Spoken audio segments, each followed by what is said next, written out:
अस्सलाम वालेकुम।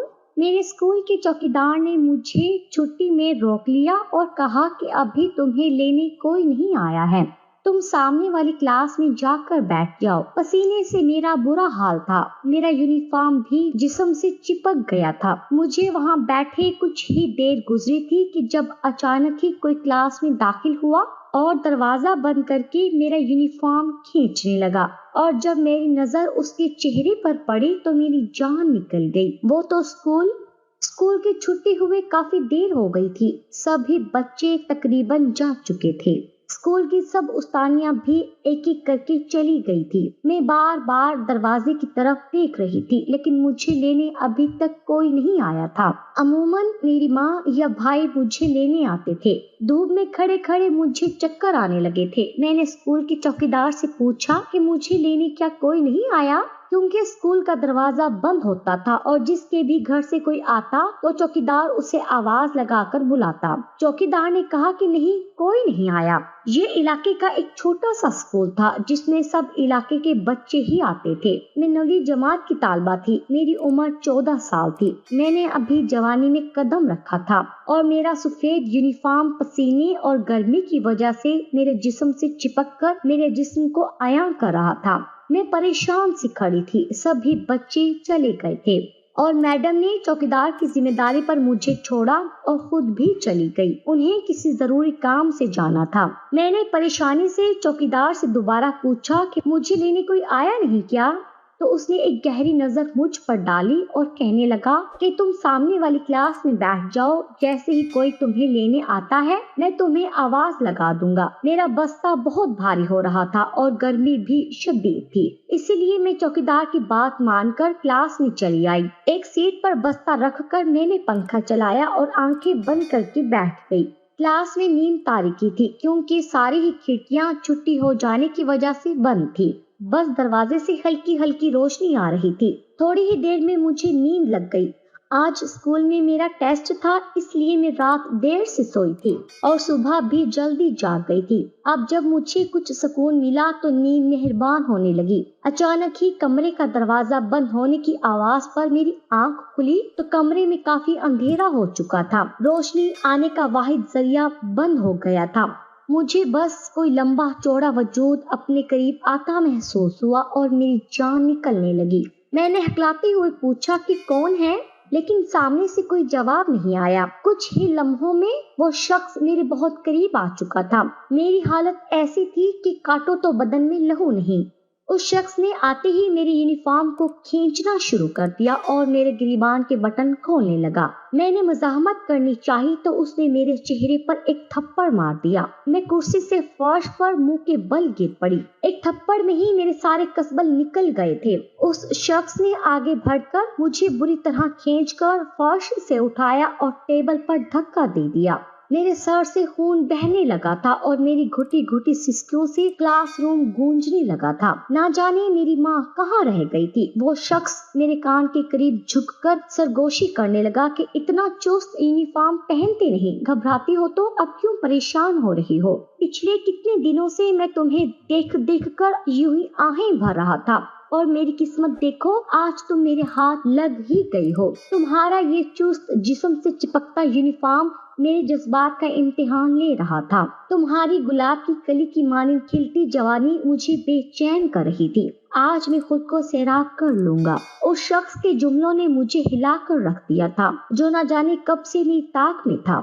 मैंने तो कभी महसूस ही नहीं किया था कि मेरा यूनिफॉर्म बहुत चुस्त है। मुझे तो ऐसे ही कपड़े पसंद थे, इसलिए मैंने अम्मा से लड़ लड़ कर यूनिफॉर्म भी चुस्त सिलवाया था। मैंने उठने की कोशिश की तो उसने मुझ पर काबू पा लिया। मैंने बहुत मुश्किल से उससे इल्तिजा की कि मुझे छोड़ दे, मुझ पर रहम खाए। मेरी बात सुनते ही उसका मुकरू कहका सनाटे में गूंज उठा। तुम जब अपनी जवानी की नुमाइश करती हो तब तुम्हें हम पर रहम नहीं आता कि हम किस तरह तुम्हें देखकर तड़पते हैं। आज मैं तुम पर रहम नहीं खा सकता। मेरे अंदर एक तूफान है जिसे मैं नहीं रोक सकता। और उसके बाद वो मुझ पर हावी होता चला गया। आने वाला एक एक लम्हा मौत से बदतर था। वो वाकई एक तूफान था जो मुझे डुबो रहा था। मेरे लिए सांस लेना भी महाल हो रहा था। 1 घंटे तक वो मेरे साथ ज्यादती करता रहा। मेरे जिस्म का ऐसा कोई हिस्सा नहीं बचा था जहाँ उसने मुझे कोई निशान न दिया हो। और जब वो थक कर पीछे हटा तो अचानक ही उसका फोन गुनगुनाने लगा। मोबाइल की स्क्रीन की रोशनी जैसे उसके चेहरे पर पड़ी तो अधभरी हालत में ये देखकर मेरी जान निकल गई कि वो मेरे लिए कोई अजनबी नहीं था, बल्कि मैं तो उसे अच्छे से जानती थी, उसकी बहुत इज्जत करती थी और उसने मेरी इज्जत को तार तार कर दिया था। जाने से पहले उसने अपने फोन से मेरी बहुत सी नाजेबा तस्वीर बनाई और मुझे धमकी दी कि अगर मैंने अपनी जुबान खोली तो वो बहुत आसानी से मेरे गले में बदनामी का तोप डालेगा। मैं अपनी जगह सुन हो गई थी, मुझ में हिलने की भी सकत नहीं रही थी। मैं बहुत मुश्किल से अपना हुलिया दुरुस्त करते उठी तो उसने कहा कि स्कूल की पिछली गली वाले दरवाजे से निकल जाओ और भूल जाओ कि ऐसा भी कुछ हुआ था। हाँ, अगर मेरा दोबारा दिल चाहेगा तो मैं तुम्हें बता दूंगा, अब कि तुम अपनी मर्जी से आना, वरना। उसने मुझे धमकाते हुए अपना फोन दिखाया तो मैं खौफजदा हो गई। मैंने अपना बस्ता उठाया और लड़खड़ाते कदमों से स्कूल के पिछले गेट से निकलकर अपने घर के रास्ते पर चलने लगी। मुझे कुछ भी दिखाई नहीं दे रहा था। रास्ते में मौजूद हर मर्द से मुझे घिन महसूस हो रही थी। आज मुझे अपना चुस्त यूनिफॉर्म भी बहुत बुरा लग रहा था। मैं बार बार अपने दुपट्टे को अच्छी तरह ठीक करती बस चली जा रही थी। 15 मिनट का रास्ता मैंने गिरते पड़ते आधे घंटे में तय किया था। जैसे ही मैं घर में दाखिल हुई तो भाभी मुझे देखते ही गुस्सा होने लगी कि कहाँ रह गई थी।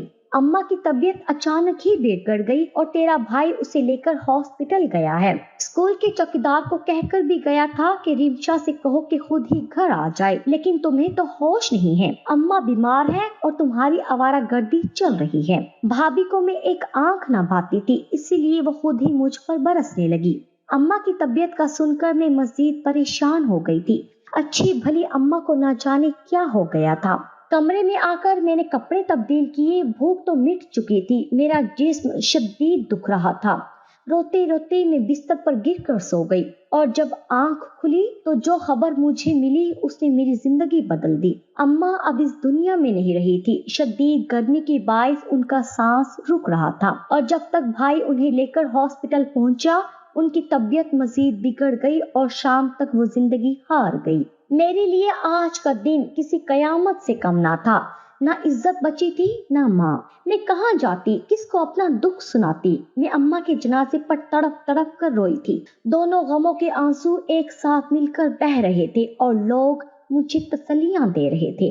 एक दर्द वो था जो लोगों को नजर आ रहा था, जबकि एक दर्द मैं अपने अंदर ही अंदर झेल रही थी। मेरी माँ के इंतकाल को कुछ ही दिन गुजरे थे कि जब मेरी भाभी ने मेरे साथ बदतरीन सलूक शुरू कर दिया। घर के छोटे बड़े काम सब मुझसे करवाने लगी और मेरा स्कूल भी खत्म करवा दिया। स्कूल खत्म होने पर तो मैं बहुत पुरसुकून थी। अब मैं खुद उस स्कूल में कदम नहीं रखना चाहती थी, लेकिन मेरे सर पर हर वक्त एक ही खौफ सवार रहता कि वो शख्स अगर मेरी नाजेबा तस्वीर किसी को दिखा दे तो मैं कहीं की नहीं रहूंगी। कुछ दिन गुजरे थे कि जब मुझे अपनी तबीयत में तब्दीली महसूस होने लगी और मेरी तबीयत बहुत ज्यादा खराब रहने लगी और धीरे धीरे मुझे अंदाजा हुआ कि मेरे जिस्म में तो एक और जान पल रही है। मेरी भाभी का सलूक तो मेरे साथ वैसे ही बहुत खराब था। अगर उन्हें इस बारे में कुछ भी पता चलता तो वो मेरा बुरा हाल कर देती, लेकिन ये बात ज्यादा अरसे तक तो छुप नहीं सकती थी और मेरे साथ भी ऐसा ही हुआ। आने वाले तीसरे ही महीने में मेरी भाभी को पता चल गया और उसके बाद तो उन्होंने मुझे इतना मारा कि मेरा पूरा जिस्म नीलो नील हो गया। मेरा भाई जो कि पहले ही मुझसे दूर दूर रहता था अब तो पूरी तरह मुझसे खाइफ हो चुका था। उठते बैठते मुझे भाभी ताने मारती और कहती कि माँ के मरते ही तूने अपनी असल हरकतें दिखाना शुरू कर दी। ना जाने किसके साथ तेरी यारियां हैं और तू किस किस से मुलाकात करती है। वो बार बार पूछती कि बता इस बच्चे का बाप कौन है, और मैं खौफ के मारे एक लफ्ज भी ना कह पाती क्योंकि मुझे अच्छे से पता था कि अगर मैंने उस शख्स का नाम लिया तो फिर मैं किसी को मुंह दिखाने के लायक नहीं रहूंगी। एक दिन भाभी की अम्मा हमारे घर तशरीफ लाई तो भाभी ने उन्हें सारी बात बता दी। یہ سن کر نہ جانے انہیں کیا ہوا کہ اچانک وہ کہنے لگی کہ اپنے فواد سے اس کی شادی کر دیتے ہیں۔ فواد کا نام سن کر تو میرے رونگٹے کھڑے ہو گئے۔ وہ میری بھابھی کا ایک 40 سالہ شرابی بھائی تھا جسے آج تک کسی نے اپنی بیٹی نہیں دی تھی۔ لوگ تو اسے بات کرنا بھی پسند نہیں کرتے تھے اور بھابھی کی ماں موقع کا فائدہ اٹھا کر میری شادی اس سے کروانے کا کہہ رہی تھی۔ میں کسی بھی صورت ایک شرابی شخص سے شادی نہیں کرنا چاہتی تھی۔ میں نے دبے دبے لفظوں میں جب انکار کرنا چاہا تو میرے بھائی اور بھابھی میرے خلاف کھڑے ہو گئے اور کہنے لگے کہ اگر ایسی بات ہے تو اس شخص کو لے کر آ جس کا گناہ تو ہمارے سر تھوپنے والی ہے۔ بھائی کی بات سن کر میری بولتی بند ہو گئی تھی۔ ایک طرف کنواں تھا تو دوسری طرف کھائی۔ میں روتے دھوتے نہ چاہتے ہوئے بھی فواد سے نکاح کرنے پر مجبور ہو گئی اور یوں میری بھابھی نے میری شادی اپنے 40 سالہ شرابی بھائی سے کروا کر مجھ سے اپنی جان چھڑوا لی۔ سارے محلے والے اس شادی پر حیران تھے کیونکہ میں صرف 14 برس کی تھی اور بھابھی کا بھائی 40 سال کا تھا۔ اور جب یہی بات لوگوں نے میری بھابھی سے کہی کہ کیوں تم ایک یتیم اور بے سہارا بچیوں پر اتنا بڑا ظلم کر رہی ہو، تو بھابھی نے رو رو کر سب کو میرے ماں بننے کی خبر سنائی اور کہا کہ اگر میں نے اس کی ابھی شادی نہ کی تو یہ ایک ایسے بچے کو پیدا کرے گی کہ جس کے باپ کا ہمیں علم ہی نہیں، اور اس کے بعد جو بدنامی ہمیں اٹھانی پڑے گی اس کا کوئی تصور بھی نہیں کر سکتا۔ یہ سن کر تو محلے والوں نے بھی اپنے کانوں کو ہاتھ لگا لیا کہ ماں کے مرتے ہی میں نے کیسا چاند چڑھایا ہے۔ وہ لوگ جو کل تک مجھ سے ہمدردی کر رہے تھے اب مجھ پر تھوکنے لگے تھے۔ سادگی سے میرا نکاح کروا دیا گیا تھا اور میں رخصت ہو کر فواد کے گھر آ گئی۔ فواد کے کمرے میں بیٹھے ابھی مجھے زیادہ دیر نہیں گزری تھی کہ وہ کسی کھلے سانڈ کی طرح کمرے میں داخل ہوا اور آتے ہی دروازے کی کنڈی لگا دی۔ وہ آج بھی پوری طرح نشے کی حالت میں تھا۔ آتے ہی اس نے میرے ساتھ ایسا ہی کرنا شروع کیا جیسا کہ میں ایک بار پہلے بھی بھگت چکی تھی، لیکن اس بار تو میرے وجود میں ایک اور جان نکل رہی تھی اور میری حالت بہت خراب ہو رہی تھی۔ لیکن فواد کسی طرح رکنے کو تیار نہیں تھا۔ اس کے اندر کا جنون بڑھتا جا رہا تھا اور وہ نشے کی حالت میں بری طرح میرے جسم کو نوچ رہا تھا۔ میں نے جو کپڑے پہن رکھے تھے وہ پھٹ گئے تھے۔ فواد کا بس نہیں چل رہا تھا کہ وہ کسی بھی طرح اپنی پیاس بجھا لے اور اسی وجہ سے وہ میرے جذبات کو بری طرح رونتا جا رہا تھا۔ 14 سال کی عمر میں مجھ پر یہ قیامت دوسری بار ٹوٹ رہی تھی، لیکن مجھے نہیں معلوم تھا کہ اب ہر رات ہی میرے ساتھ ایسا ہونے والا ہے۔ فواد کی ماں سارا دن مجھ سے گھر کا کام کرواتی اور فواد ساری رات شراب کے نشے میں مجھ پر کسی طوفان کی طرح بپا رہتا۔ میری حالت دن بدن خراب ہوتی جا رہی تھی، لیکن کسی کو میری پرواہ نہیں تھی۔ فواد کی ماں کو ایک مفت کی نوکرانی مل گئی تھی اور اس کے بیٹے کو اپنے جذبات کی تسکین کا سامان مل گیا تھا۔ میں ایک جیتا جاگتا لاشا بن چکی تھی۔ سارا وقت میں گم سی گھر کے کام کرتی اور ساری رات بستر پر پڑی اذیت برداشت کرتی رہتی۔ جب صبح کو فواد مجھے چھوڑ کر جاتا تو مجھے لگتا تھا کہ جیسے مجھے ایک دفعہ پھر مرنے کے لیے زندگی مل گئی ہے۔ میرے حالات دن بدن خراب ہوتے جا رہے تھے۔ ایک روز فواد کی ماں نے مجھے سبزی لینے کے لیے بازار بھیج دیا کیونکہ ان کی طبیعت ٹھیک نہیں تھی۔ وہ دن شاید میری زندگی کا ایک اور منحوس دن تھا اور ابھی میری آزمائش ختم نہیں ہونے والی تھی۔ جیسے ہی میں بازار سے سبزی لے کر سڑک پار کرنے لگی تو ایک گاڑی میرے آگے آ کر رکی اور شیشے کے اندر مجھے جو چہرہ دکھائی دیا میں سانس لینا بھول گئی۔ یہی سے تو میری بربادی کا سفر شروع ہوا تھا۔ اس شخص نے شیشے میں سے اشارہ کرتے ہوئے مجھے گاڑی میں بیٹھنے کا کہا۔ میں نے جیسے ہی انکار کیا تو وہ اپنا موبائل فون اٹھا کر لہرانے لگا۔ میں اس کی دھمکی کو بہت اچھے سے سمجھتی تھی، اسی لیے مجبوراً اس کی گاڑی میں جا بیٹھی۔ وہ تیزی سے گاڑی چلاتے ہوئے ایک سنسان جگہ پر پہنچ گیا اور گاڑی روک کر میری طرف دیکھنے لگا۔ اس کا تو کچھ بھی نہیں بگڑا تھا، وہ آج بھی پہلے ہی جیسا لمبا چوڑا اور وجیح مرد تھا، لیکن میرا سب کچھ ختم ہو گیا تھا۔ مجھے دیکھ کر وہ کہنے لگا کہ تم تو بالکل مرجھا کر رہ گئی ہو۔ میں نے اسے بتایا کہ میں اس کے بچے کی ماں بننے والی ہوں۔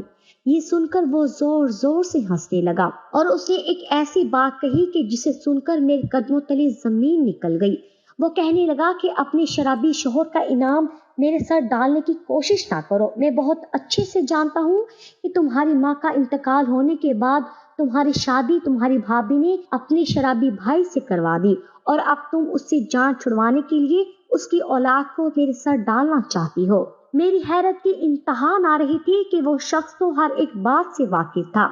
मैंने रोते हुए उसे कहा कि ये बच्चा तुम्हारा ही है। वो कहने लगा कि उसे किसी बच्चे से कोई गर्ज नहीं, वो मुझे यहाँ इसलिए नहीं लाया कि मेरी दुखी दास्तान सुने। उसने अपना हाथ बढ़ाकर मेरे दुपट्टे को गाड़ी की पिछली सीट पर डाला और कहने लगा कि बहुत अरसे बाद तुम मिली हो। मैंने बहुत सी लड़कियों के साथ अपनी प्यास बुझाई है, लेकिन तुम जैसी हसीना आज तक नहीं देखी। तुम्हारे नर्मो नाजुक वजूद की तस्वीर से हर रात में आग में जलता रहा हूँ। अब इतने अरसे बाद मुझे दोबारा से अपनी प्यास बुझाने का मौका मिला है। मैंने उससे इल्तिजा की कि मेरी हालत तो पहले ही बहुत खराब है, अब वो मेरे साथ दोबारा कोई ज्यादती ना करे और मैं जैसी जिंदगी गुजार रही हूँ मुझे गुजारने दे। लेकिन उसने मेरी एक ना सुनी और एक दफा फिर मैं उसके हाथों पामाल होने लगी। उस सुनसान जगह पर हमारे अलावा कोई नहीं था। उसने गाड़ी में ही मेरे साथ वो सब कुछ किया जो मेरी बर्दाश्त से बाहर था।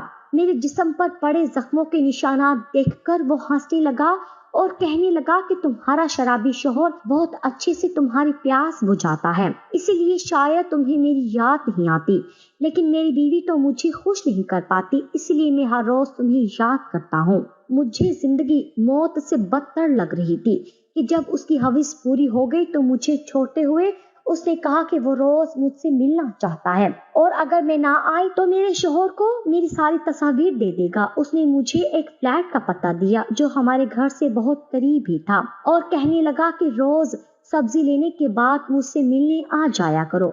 मैं बिना कुछ कहे रोती रही थी। मेरे सर पर ना बाप का साया था ना माँ का। भाई भाभी ने पलटकर मुझे नहीं पूछा था। शोहर मेरा शराबी था। सास के लिए मैं एक मुफ्त की नौकरानी थी। मैं जाती भी तो कहाँ जाती। मेरी सास काफी बीमार हो गई थी, इसलिए अब रोज सब्जी लेने मैं ही जाती और मजबूरन मुझे उस फ्लैट तक भी जाना पड़ता। मेरी जिंदगी में दुखों का एक नया बाब शुरू हो चुका था। अब मैं 15 साल की होने वाली थी। एक दिन फवाद अपना मोबाइल फोन घर पर भूल कर ही चला गया और मेरे दिमाग ने अचानक ही काम करना शुरू किया। आखिर कब तक मैं ये सब जुल्म भुगत सकती थी, यही सोचकर जब मैं सब्जी लेने निकली तो फवाद का फोन भी साथ लेकर निकली। फवाद तो सुबह होते ही घर से चला जाता और रात को नशे की हालत में ही वापिस आता था। मेरे पास खोने के लिए कुछ नहीं बचा था, इसलिए मैंने इतना बड़ा कदम उठाया और जब मैं उस शख्स के पास फ्लैट में पहुंची तो मैंने उसकी अपने साथ ही बहुत सी वीडियोस खामोशी से बना ली और जब मैं वहां से निकली तो अपने घर आने की बजाय उस शख्स के घर पहुंच गई। उसके चौकीदार ने मुझे अंदर जाने की इजाजत दे दी और मैं ड्राइंग रूम में बैठी उसकी बीवी का इंतजार करने लगी। जैसे ही उसकी बीवी कमरे में दाखिल हुई तो मुझे देखकर हैरान रह गई और मेरे गले लगकर कहने लगी कि रिमशा, तुम इतने अरसे से कहाँ थी? तुम जैसी ज़हीन और काबिल तालबा को खोकर मुझे बहुत अफसोस हुआ था। अपनी माँ के इंतकाल के बाद तुमने अचानक ही स्कूल छोड़ दिया और उसके बाद मुझे अचानक ही पता चला कि तुम्हारी शादी हो गई है। तुम्हारी भाभी ने तुम्हारे साथ बहुत जुल्म किया। मैडम के गले लगकर मैं भी रो पड़ी थी। कई महीनों की अजियत आंसुओं के जरिए निकल रही थी। मैंने मैडम से कहा कि मुझ पर जुल्म मेरी भाभी ने नहीं बल्कि सर ने किया है। मैडम मेरी बात सुनकर हक्का बक्का रह गई कि मैं क्या कह रही हूँ।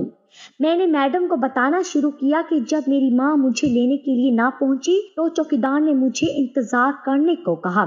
उस दिन आपको जल्दी थी और आप भी स्कूल से निकल गई और आपके पीछे ही सर को भी स्कूल से जाना था, लेकिन वो स्कूल से जाने की बजाय चौकीदार के पास गए और कहने लगे कि तुम चले जाओ, रिमशा को मैं उसकी माँ के साथ भेजकर घर चला जाऊंगा। चौकीदार ने जब सर को बताया कि रिमशा के भाई ने कहा है कि उसे अकेले ही घर भेज दें क्योंकि उसकी माँ की हालत बिगड़ गई है और उसका भाई उन्हें अस्पताल लेकर जा रहा है, तो सर ने ये कहकर चौकीदार को भेज दिया कि वो मुझे बता देंगे।